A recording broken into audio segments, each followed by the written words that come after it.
Hi everyone, my name's LynnAnn. I chose to do my video project on speech delays, something I've always had an interest with since I have a niece and nephew who suffer from speech impairments. I want to start by defining what a speech impairment is. The first thing to understand is the basic levels of communication. There's always a receiver and there's always a sender. In terms of how speech impairment can affect the communication process, they're going to make it more difficult to send out a message and have the receiver understand that message. In terms of speech impairment, there are three separate problems a person can suffer from. One could be articulation, one can be fluency, and one can be voice. An articulation problem is when the process of speech is flawed, making some sounds come out incorrect. A fluency problem includes repeating or hesitating when making certain sounds. An example would be stuttering. And finally, a voice problem is when a child's voice is either too highly pitched or lowly pitched, where it becomes difficult to understand them. Speech impairments is a problem that can affect 6% of children grades 1 through 12, and it's an important process for for teachers who teach children with special needs and even general ed to be familiar with, as speech impairments can be found in all populations of students.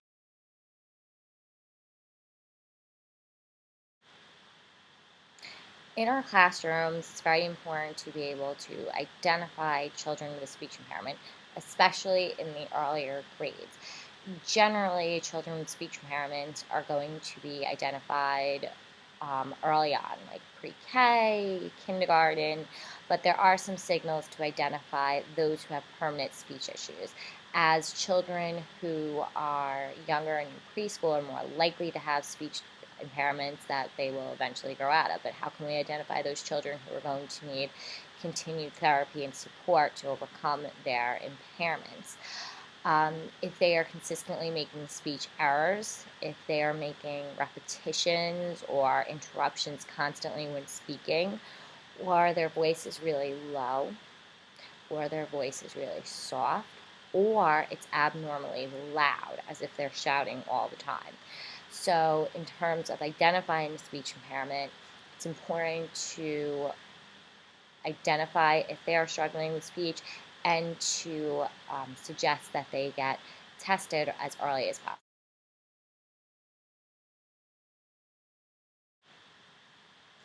Now, once you recommend a child for testing or you make a suggestion, it's important to understand exactly what's going to be part of the process from the speech pathologist's end. As teachers, we can only recognize the issues. We don't have the training to actually do an evaluation. So what does the speech pathologist do? Well, they're going to look at their medical history, their cultural linguistic backgrounds, and get information from teachers and parents in order to understand the issue at hand. Now, things as simple as lack of parent-child relationship can cause a speech delay. They are going to do an interview with the child. They're going to do an interview with the family. They're going to look at their auditory, visual, motor, and cognitive status to see if there's an underlying cause of the speech impairment. They're going to look at specific aspects of spoken and non-spoken language. They're going to look at their swallowing ability, and they're going to analyze some of their work samples. They are also going to look for some effective strategies in terms of intervention, and then they are going to select some different measures and look at, they're going to try to be culturally sensitive if there is a cultural issue going on, but they're going to try to come up with some measures of speech and communication and swallowing to see what can be done to help the child in the long run. Then the speech pathologist will follow up and look at the child's status to ensure that whatever interventions were chosen are working effectively.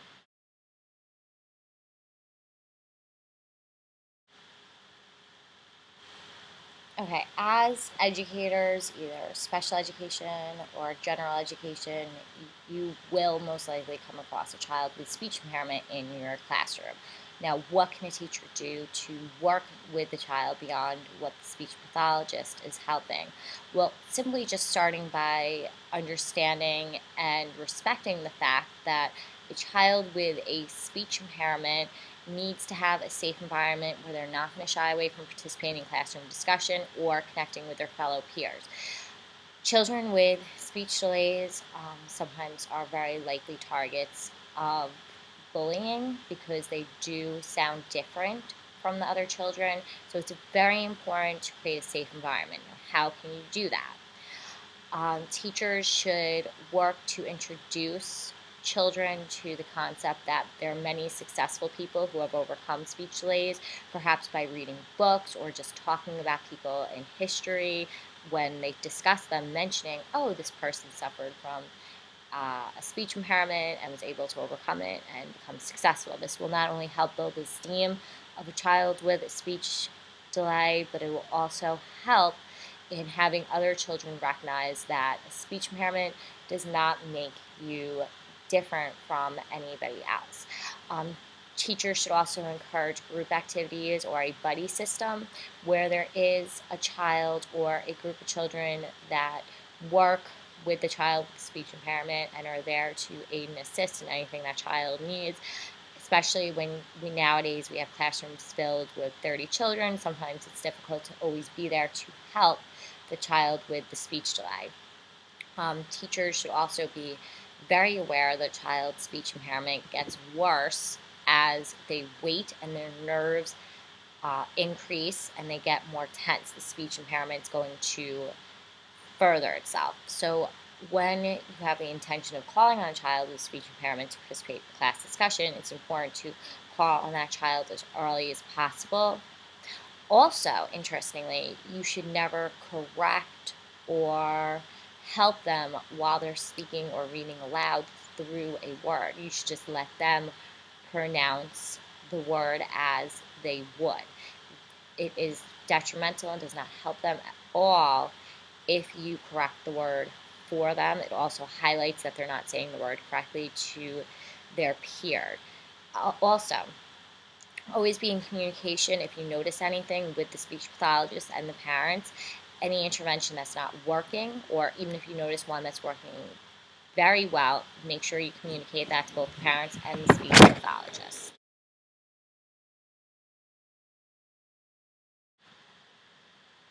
There are some things that parents can do at home to help their child.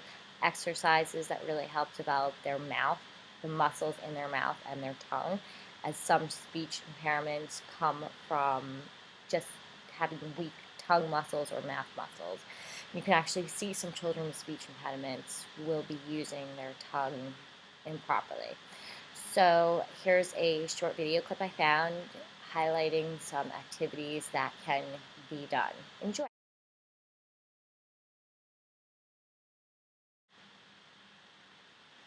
And lastly, here's a video overviewing children with speech delays. I think it's very important to be sensitive to these children and understand their needs and do anything we can to aid and assist these children to developing better communication skills. Thank you. Hope you enjoy.